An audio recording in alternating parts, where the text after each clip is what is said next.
चलिए दोस्तों, आज मैं आपको एक बड़ी कमाल की टेक्निक बताता हूं जिससे आप बिना पढ़े एक रात में 0 नंबर ला के भी पास हो सकते हो। और वो टेक्निक है, कोई टेक्निक नहीं है दोस्तों। सही बताऊं तो कोई भी आपको बोलता है बिना पढ़े आप पास हो जाओगे, तो ऐसा कोई तरीका नहीं है। आपको एक दिन पहले, एक हफ्ते पहले या एक घंटे पहले पढ़ना तो पड़ेगा। पास होने के लिए और दूसरे तरीके हैं जो आप काफी कम टाइम में अप्लाई करके पास हो सकते हो, लेकिन बिना पढ़े कोई आपको पास नहीं करवा सकता दोस्तों। चलिए उन्हीं टेक्निक्स की मैं बात करूंगा, बीए की कॉपी कैसे लिखें।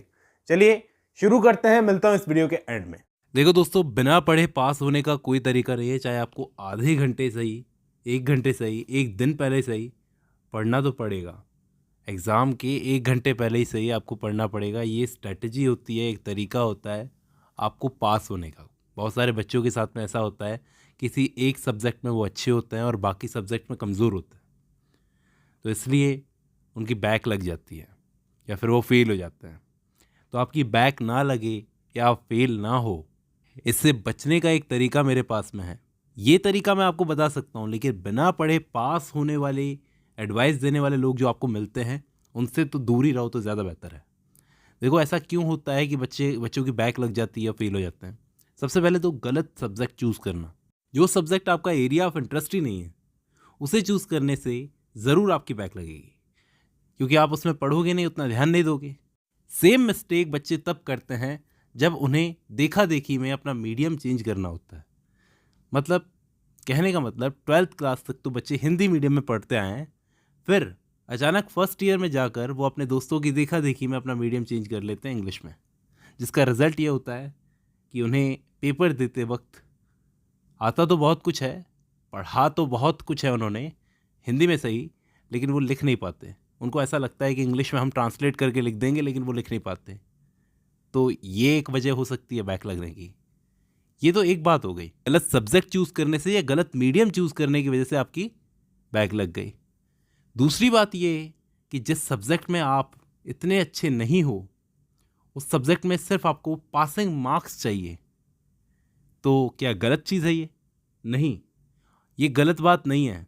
हो सकता है कि किसी सब्जेक्ट में आप बहुत अच्छे हों और सिर्फ आपको एमए तक के लिए इस सब्जेक्ट को झेलना पड़ रहा है। हाँ जी, तो ऐसा क्या किया जाए कि सिर्फ बीए में उस सब्जेक्ट में आपको पासिंग मार्क्स मिल जाए और एमए तक आप उसको संभाल के रखो, आपकी बैक ना लगे। उसका एक सॉल्यूशन है दोस्तों, कि आप उस सब्जेक्ट के फैक्ट बेस्ड क्वेश्चंस को तैयार कर लो, ज़्यादा फोकस करो उन पर। फैक्ट्स एक ऐसी चीज़ होती है जिसमें कोई भी एग्जामिनर, दुनिया का कोई भी एग्जामिनर आपके नंबर नहीं काट सकता। ज़्यादातर यूनिवर्सिटीज़ का अलग अलग सिस्टम होता है और एक सिस्टम सब में सेम होता है कि 100 में से सिर्फ 36 नंबर आपको चाहिए होते हैं पास होने के लिए, ताकि आप उस पेपर में पास हो जाओ।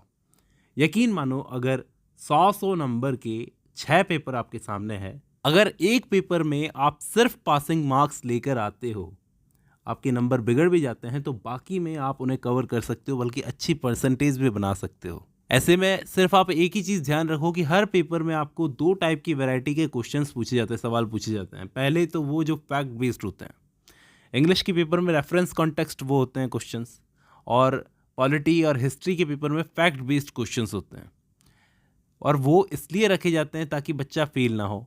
दूसरी कैटेगरी के सवाल होते हैं लॉन्ग क्वेश्चंस, मतलब सबसे ज़्यादा स्कोरिंग क्वेश्चंस होते हैं, क्योंकि 10 या 20 नंबर के क्वेश्चंस होते हैं। ये इतने बड़े क्वेश्चंस में आपको एक भी सवाल छोड़ना नहीं है, क्योंकि एग्जामिनर कोई ना कोई कुछ ना कुछ नंबर तो देगा ज़रूर।